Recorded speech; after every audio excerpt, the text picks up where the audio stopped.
কৰি আছোঁ, এতিয়াও কওঁ, ভৱিষ্যতলৈও ক'ম। কাৰণ অসমীয়া জাতি থাকিলে আমি থাকিম, জাতি নাথাকিলে আমি থাকিব নোৱাৰোঁ। গতিকে আমি জাতিৰ লগত আছোঁ, আমি সদায় মাত মাতি যাম। এই বিধেয়কখনে আমাৰ জাতিটো ধ্বংস কৰাৰ এটা চক্ৰান্ত হৈছে, ইয়াৰ বিৰুদ্ধত মাত মাতি আছোঁ, মাত মাতি যাম। গতিকে আজি গৃহীতই হ'ল, গতিকে কি ক'ব চৰকাৰ আন্দোলন কাৰ্যসূচী? এইটো আন্দোলন কাৰ্যসূচী নিশ্চয় আমি সহযোগিতা কৰিম।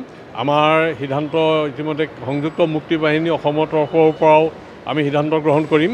তাৰপিছতেই আমাৰ খিলঞ্জীয়া মঞ্চৰ তৰফৰ পৰা আমি ইতিমধ্যে বিৰুদ্ধাচৰণ কৰি আহিছোঁ আৰু সেইটো কাৰণেই আমি এটা চক্ৰান্তৰো বলি হ'বলগীয়া হৈছে যে যোৱাকালি আমাক দিছপুৰ থানাৰ পৰা এখন সমন জাৰি কৰিছে যে অহা 10 তাৰিখে দিছপুৰ থানাত উপস্থিত হ'বৰ বাবে। এতিয়া আমি দেখিছোঁ যে মৃণাল হাজৰিকা আৰু মোৰ বিৰুদ্ধত দিছপুৰ থানাত কি এটা গোচৰত আমাক সমন জাৰি কৰিছে। অহা 10 তাৰিখে কাইলৈ 10 বজাত তেওঁলোকে উপস্থিত হ'ব কৈছে। কিন্তু মই বিশেষ কামত তিনিচুকীয়ালৈ গৈ আছোঁ, গৈ থকাৰ কাৰণে মই কাইলৈ উপস্থিত হ'ব নোৱাৰিম। আজি মৃণাল হাজৰিকাই এতিয়া দিছপুৰ থানালৈ যাব, তেওঁ সময় বিচাৰিব যাতে আমাক কিছু সময় দিয়ে। আৰু আমি আশা কৰিছোঁ যে আমাৰ যিটো প্ৰতিবাদী ধাৰা, এই ধাৰা ধ্বংস কৰাৰ কাৰণে এটা চক্ৰান্ত চলিছে। বিশেষকৈ আমাৰ যিটো কাৰ্যালয় আছে, হাতীগাঁৱত যিটো কাৰ্যালয় আছে, সেই কাৰ্যালয়টো প্ৰকৃততে সংযুক্ত মুক্তি বাহিনী অসমৰ কাৰ্যালয় নহয়। সেই কাৰ্যালয়টো খিলঞ্জীয়া অসম আৰু অসম জাতীয় ন্যাসৰ কাৰ্যালয়। এই কাৰ্যালয়টো উচ্ছেদ কৰাৰ বাবে এটা চক্ৰান্ত চলিছে আৰু যিসকলে চক্ৰান্ত কৰিছে তেওঁলোকক আমি সকীয়াই দিব বিচাৰোঁ। এখন গণতান্ত্ৰিক দেশ, আমি গণতান্ত্ৰিক দেশলৈ আহিছোঁ। গতিকে আমাৰ বিৰুদ্ধত কোনো চক্ৰান্ত যাতে তেওঁলোকে নকৰে, এইভাৱে সকলোকে আমি সকীয়াই দিবলৈ বিচাৰিছোঁ যে কোনো চক্ৰান্তই আমাক মানসিকভাৱে দুৰ্বল কৰিব নোৱাৰিব। নাই, মই প্ৰথমে আৰু এটা কথা জনাবলৈ বিচাৰোঁ, কাৰণ মোক যিটো গোচৰত মানে এইখন সমন জাৰি কৰিছে দিছপুৰ থানাই, এইটো সম্পূৰ্ণ অগণতান্ত্ৰিক।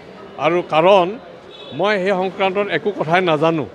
কাৰণ যোৱা 6 তাৰিখে যতদূৰ সম্ভৱ যে বিজেপি অফিচ ঘেৰাও কৰিছিল আৰু সেই বিজেপি অফিচ ঘেৰাও কৰাৰ সময়ত আমি নাছিলোঁ। মই এটা আমাৰ স্বনামধন্য ব্যক্তি অসমৰ নিবাৰণ বৰাদেৱৰ মৃত্যু দিৱস আছিল, মৃত্যু দিৱস উদযাপন কৰা হৈছিল।